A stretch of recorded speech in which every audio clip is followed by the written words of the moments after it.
Hello et bienvenue dans une nouvelle vidéo. Aujourd'hui on se retrouve comme chaque lundi pour le Will I Buy It?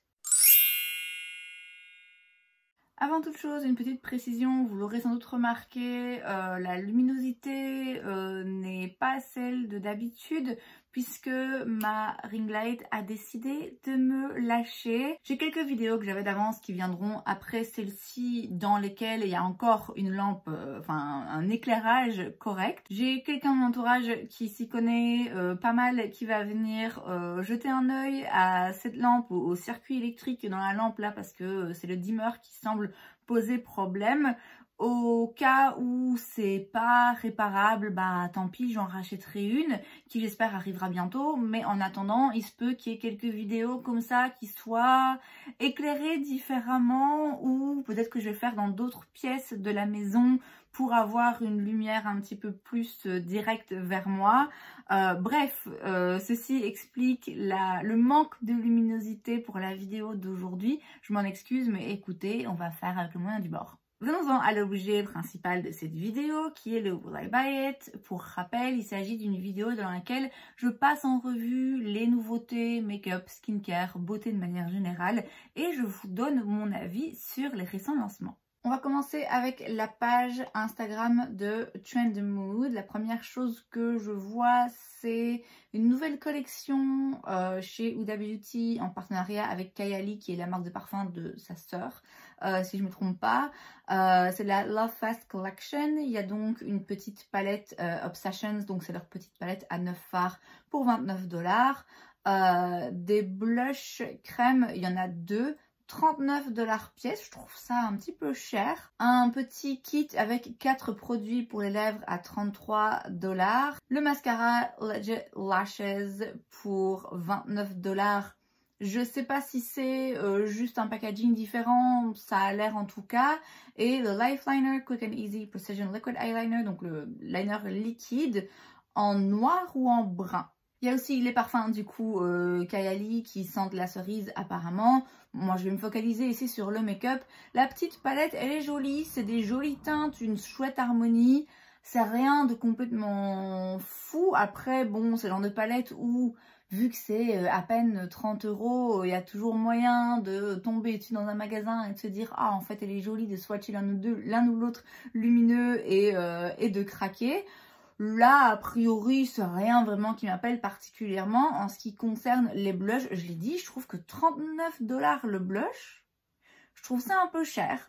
D'autant plus que les blushs crème, c'est quelque chose que maintenant toutes les marques font, y compris les marques abordables. Donc franchement, payer si cher pour un blush crème qu'on peut trouver un dixième du prix, ouais, bof. En parlant de marques avec des prix abordables, chez Shiglam, on a une nouvelle collection, c'est la Welcome to Our Playground Collection.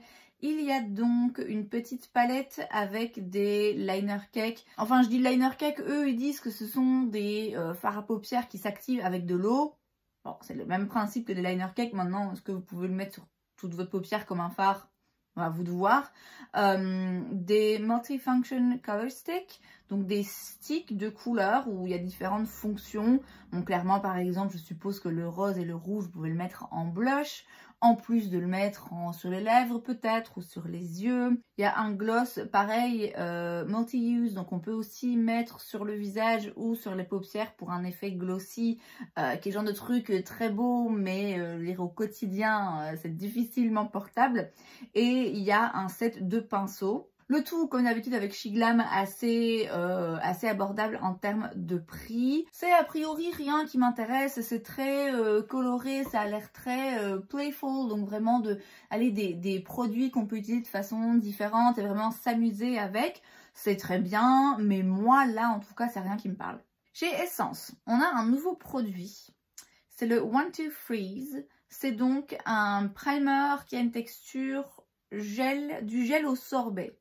Donc en fait la texture change, c'est-à-dire que si vous le gardez à température ambiante, comme c'est le cas de a priori tous vos primers, ça a une texture un peu gélifiée. Mais si on le met au congélateur, Alors ça a une texture un petit peu qui ressemble à un sorbet pour avoir un petit coup de frais sur le visage.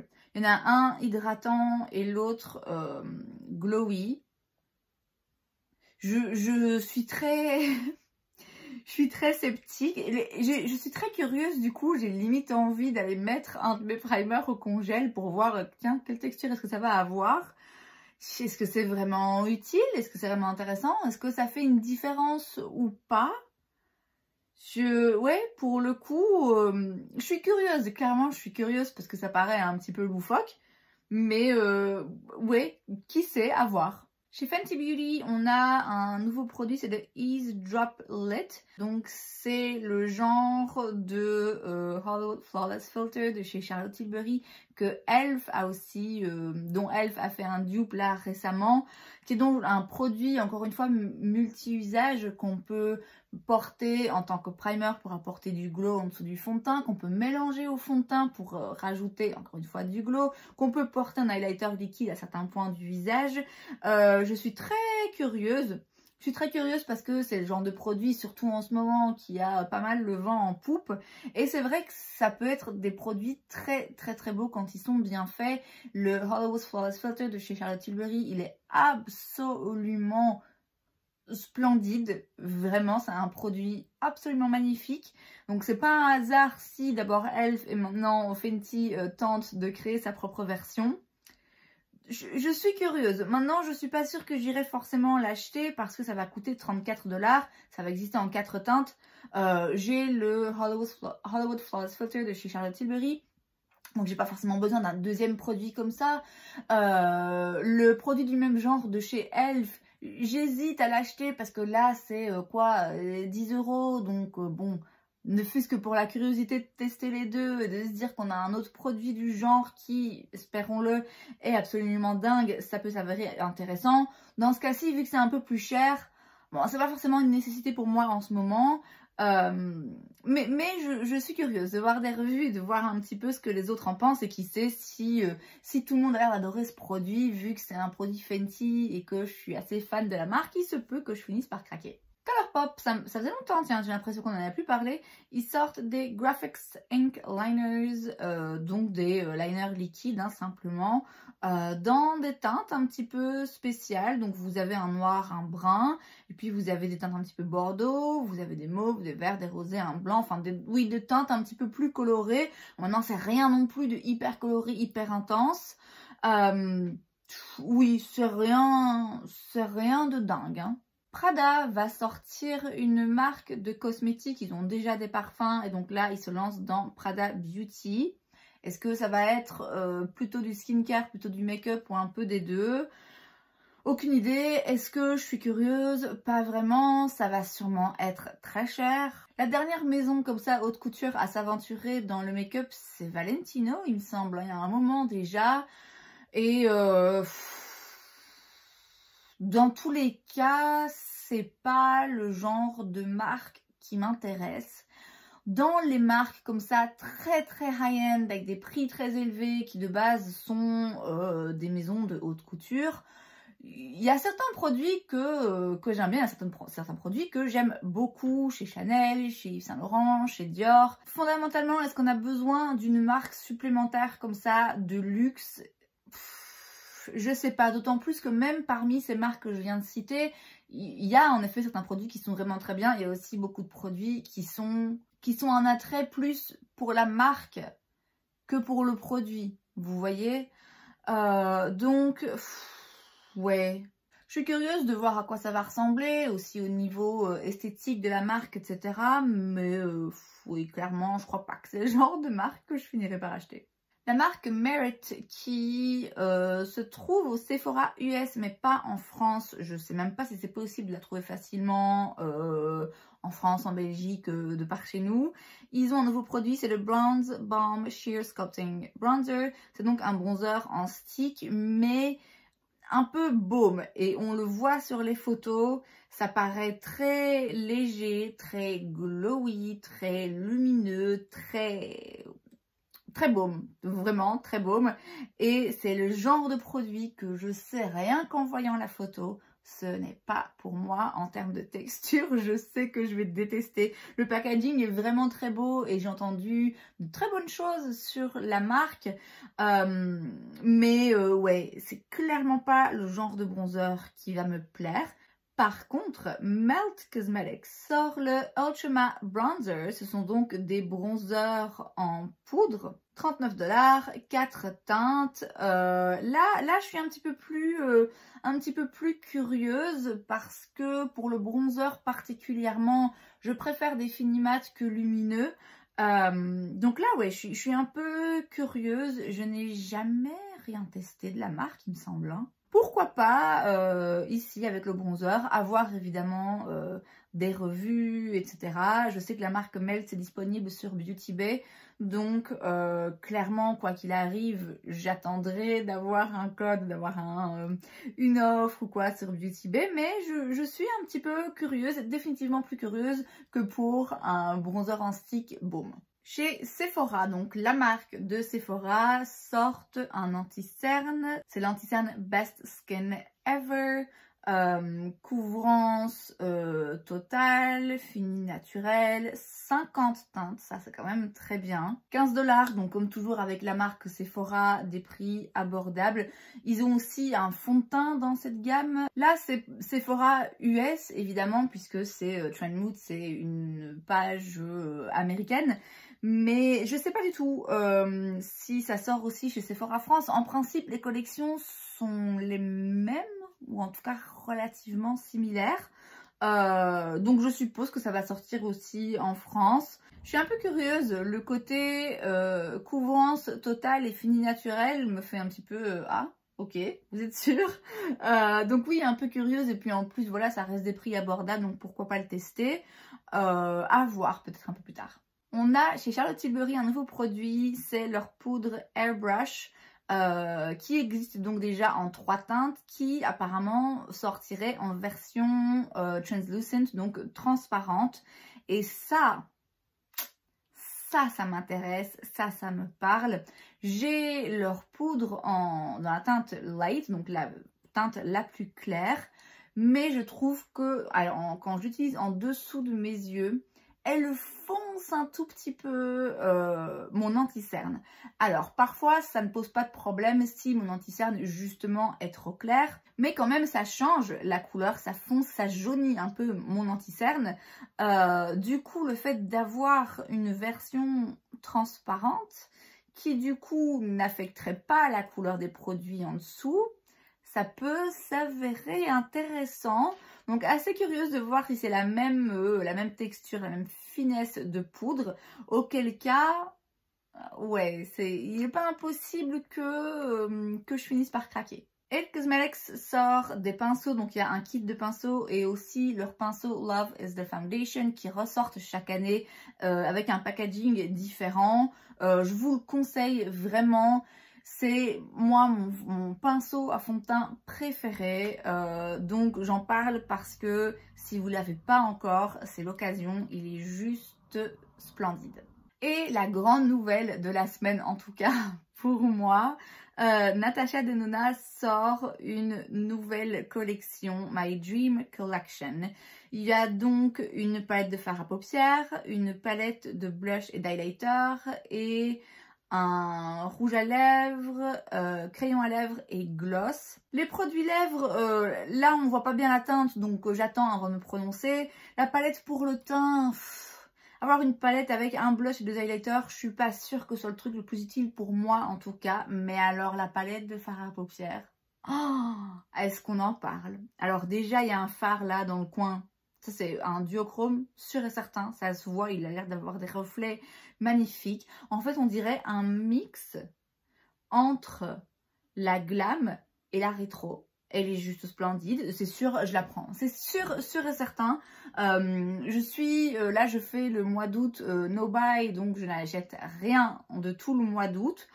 On ne sait pas encore quand elle va sortir ni combien elle coûtera, donc je suppose qu'on en saura plus dans le Would I Buy It de la semaine prochaine. Par contre, voilà, je préviens d'avance, si cette palette sort là dans le courant du mois d'août et que c'est une édition limitée, autrement dit que bah faut un peu se grouiller, ah ben tant pis pour mon mois d'août, no buy où j'achète rien, je le fous en l'air pour cette palette. Bon après il n'y a encore rien, je vous dis, il n'y a pas beaucoup de détails, donc si ça tombe c'est une palette, une collection permanente comme la plupart de ces autres palettes, auquel cas il n'y a aucune pression, aucune urgence, mais celle-là c'est sûr, ah c'est sûr, ah oui, celle-là je la prends d'office. On passe sur la page de Trendstopia et on commence avec un lancement de la marque Auric qui sort des fossiles. Auric, c'est la marque de Samantha Ravendale ici sur YouTube, qui est donc une youtubeuse beauté que j'aime beaucoup et que je suis et dont je regarde les vidéos depuis un petit moment déjà. Elle a déjà sorti quelques produits, dont justement un produit un petit peu glowy comme ça qui ressemble aussi pas mal au Hollywood Flawless Filter de chez Charlotte Tilbury. Je suis très curieuse par rapport à la marque et très envieuse, mais en même temps c'est une marque basée au Canada ou aux États-Unis. En tout cas, quoi qu'il arrive, ça va coûter cher de faire venir les produits jusqu'à moi. Les produits déjà en eux-mêmes sont pas donnés et en l'occurrence des fossiles, vu que j'en ai pas hyper souvent, dépenser plus d'argent pour des fossiles vraiment tip top qualité, pour le moment c'est pas une priorité, mais j'en parle parce que j'aime beaucoup la youtubeuse et du coup j'ai une affection particulière pour la marque, donc si jamais ça vous intéresse n'hésitez pas. La marque Gourmand Girls Cosmetics, il me semble que j'en ai déjà entendu parler, sort une palette, la Ethereal Palette pour 54,99 $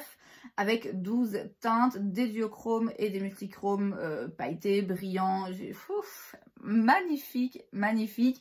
C'est clairement le genre de palette qui s'utilise a priori en combinaison avec d'autres, puisque là vous avez que des duochromes, multichromes, que des teintes pailletées. Étant donné que ça coûte plus de 50 $, il faut être sûr de son coût quand même, il faut être sûr que vraiment on va utiliser très régulièrement ce genre de teinte. Après c'est sûr qu'il y a pas mal de teintes différentes, de reflets différents, c'est très joli.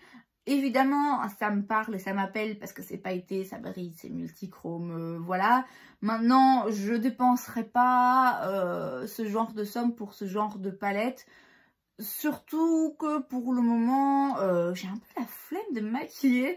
Du coup, les fards duochrome, multichrome et tout, des looks comme ça, hyper pailletés, hyper travaillés, ça me parle un petit peu moins pour le moment. Donc évidemment, je suis intéressée et attirée parce que vous savez que j'aime tout ce qui brille, mais pas plus inspirée que ça, quoi. On passe maintenant sur Indie Makeup Hotspot et la première chose que je vois ici et qui me parle, c'est une nouvelle palette chez Unearthly Cosmetics. J'ai déjà entendu parler de la marque, je suis un petit peu curieuse.